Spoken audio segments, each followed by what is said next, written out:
প্রিয় দর্শক আসসালামু আলাইকুম। কাছে দূরে যে যেখানে বসে আজকের গুরুত্বপূর্ণ ভিডিওটি দেখছেন সবাইকে জানাচ্ছি আন্তরিক মোবারকবাদ ও শুভেচ্ছা। তো শরীরে ভিটামিনের পরিমাণ বেড়ে গেলে যা হতে পারে আজকে সেটাই বিস্তারিত জানাবো। তো চলুন শুরু করা যাক। ভিটামিন এবং খনিজ আমাদের শরীরের জন্য গুরুত্বপূর্ণ। শরীরে নানা ধরনের কাজ এবং কোষের স্বাভাবিক কার্যকারিতা বৃদ্ধি এবং বিকাশের জন্য প্রয়োজনীয় এসব ভিটামিন আমরা আমাদের দৈনন্দিন খাদ্য থেকে ভিটামিন পাই। কিন্তু পুষ্টির ঘাটতির হলে পরিপূরক বা বাড়তি ভিটামিনের প্রয়োজন পড়ে। সেই পরিমাণটা চিকিৎসক নির্ধারণ করে দেয়। যদিও ভিটামিন আমাদের রোগ প্রতিরোধে সাহায্য করতে পারে এবং শরীরের জন্য প্রয়োজন, কিন্তু অত্যাধুনিক ভিটামিন শরীরে থাকলে হাইপার ভিটামিনোসিস বা ভিটামিন বিষাক্ততা রোগের সৃষ্টি হতে পারে। তো চলুন দেখা যাক হাইপার ভিটামিনোসিস বা ভিটামিনের বিষাক্ততা কী। বেশিরভাগ উপসর্গগুলো ভিটামিন এবং ডি এর অতিরিক্ত পরিমাণের সাথে সম্পর্কিত।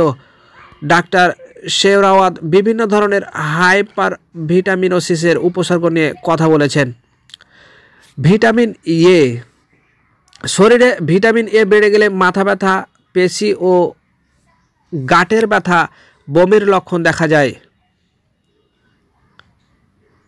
যখন ভিটামিনের সঞ্চয় মাত্রা শরীরে অস্বাভাবিকভাবে বেশি হয় তখন এ রোগের সৃষ্টি হয়।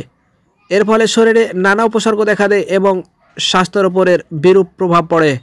ভিটামিন এ, ডি, ই বা কে এর মতো অত্যাধুনিক চর্বি দ্রবণীয় ভিটামিনের উপস্থিতির কারণে হাইপার ভিটামিনোসিস দেখা দেয়, কারণ এগুলো প্রস্রাবের মাধ্যমে বের হয়ে যেতে পারে না। হাইপার ভিটামিনোসিসের ধরনের উপর নির্ভর করে মানুষ নিজেদের শরীরে নানা লক্ষণ অনুভব করে। যে ব্যক্তির অতিরিক্ত ওজন, তাদের মধ্যে এই সমস্যা দেখা দিতে পারে।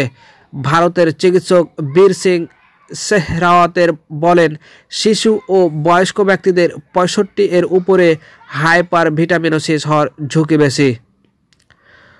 তো লক্ষণগুলো এগুলোর হতে পারে ভিটামিন ডি।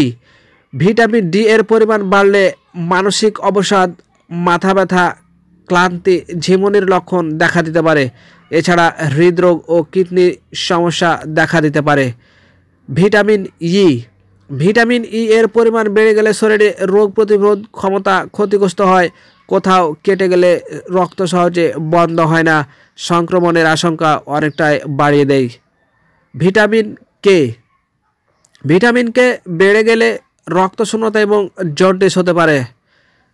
তো এগুলোর চিকিৎসা হচ্ছে ভিটামিন গ্রহণ হ্রাস করে এবং প্রস্রাবের মাধ্যমে নিঃসরণ বৃদ্ধির মাধ্যমে রোগের চিকিৎসা করা হয়। এছাড়া হাইপার ভিটামিনোসিসের ধরন অনুসারে চিকিৎসা দেওয়া হয়। বেশিরভাগ ক্ষেত্রে চিকিৎসা, ওষুধ ও থেরাপির প্রয়োজন হয়। তাই এমন লক্ষণ দেখা দিলে এড়িয়ে যাবেন না। তো এই ছিল আজকের মতো ভিডিওটি। ভালো লাগলে একটা লাইক দিয়ে আমাদের অনুপ্রাণিত করবেন, যাতে আর ভালো ভালো আপনাদের জন্য উপহার দিতে পারে এবং পরবর্তী ভিডিও সবার আগে পেতে চ্যানেলটি সাবস্ক্রাইব করে আমাদের সাথে থাকবেন। আল্লাহ হাফেজ।